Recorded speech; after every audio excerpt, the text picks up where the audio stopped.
নমস্কার বন্ধুরা, পিংলুস কিচেনে আপনাদের সকলকে স্বাগত জানাই। আমার এই রেসিপিটা যদি আপনাদের ভালো লেগে থাকে তাহলে অবশ্যই সাবস্ক্রাইব করতে ভুলবেন না।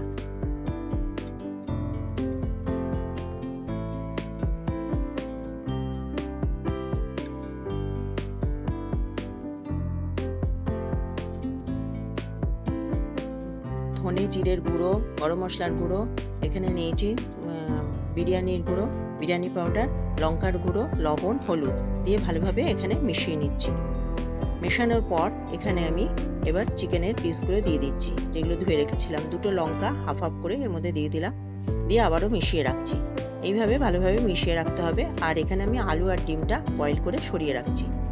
এখানে আদার পেস্ট আর রসুনের পেস্ট দিয়ে দিলাম, দিয়ে আবারও আমি ভালোভাবে এটাকে মিশিয়ে আমি 45 মিনিট থেকে 1 ঘন্টা এটা ম্যারিনেশন করে রাখছি। এখানে আমি 45 মিনিটস বিরিয়ানির চাল আমি এখানে ভিজিয়ে রেখেছিলাম।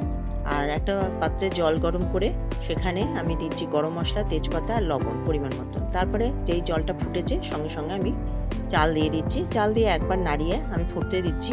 ফোটা হয়ে গেছে এবং চালটাও হয়ে গেছে। আমি 85% পর্যন্ত আমি চালটা কুক করেছি। এবার আমি গরম মশলা, তেজপাতা সব এগুলো বার করে দিচ্ছি। আর এখানে দিচ্ছি অনিয়ন, খুবই স্লাইস করা, একদম পাতলা করে কাটা। আমি এয়ার ফ্রায়ারে বেরেস্তা বানিয়ে নেবো। এগুলো দিয়ে দিচ্ছি, একদম অয়েল ফ্রি হবে এটা। এর মধ্যে দিয়ে আমি এটা 160-তে দিচ্ছি। এটা মাইক্রোওভেনেও করে নেওয়া যাবে। এইভাবে মাঝে মাঝে বার করে এটাকে উল্টে পাল্টে দিতে হবে। দেখো কালার আসছে, আস্তে আস্তে কালার এসে যাচ্ছে, একটা দেখায় এরকম কালার এসে যাচ্ছে। এবার আমি পুরোটাই হয়ে গেছে। মাঝে মাঝে কিন্তু বেশিক্ষণ দেওয়া চলবে না, পুড়ে যাবে। এবার দেখো কতটা ঝরঝরে হয়েছে এবং ক্রিস্পি হয়েছে।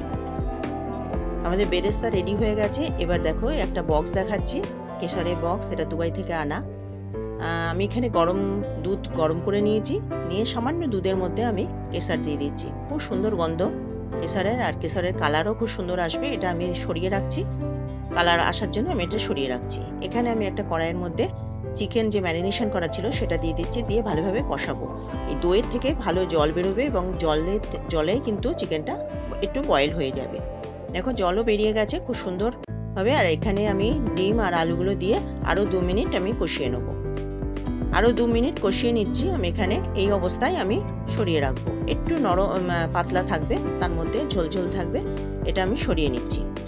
এবার আমি একটা তাওয়া বসিয়ে দিয়েছি, তাওয়াটা হিট করে নিয়ে একটা কড়াই বসিয়ে দিয়েছি, দিয়ে আমি যে ম্যারিনেশন করে চিকেনটা রেখেছিলাম সেটা আমি এর মধ্যে দিয়ে দিয়েছি। আর ডিম আর আলুটা আমি সরিয়ে রেখেছি, ডিম আলু সরিয়ে রাখলাম।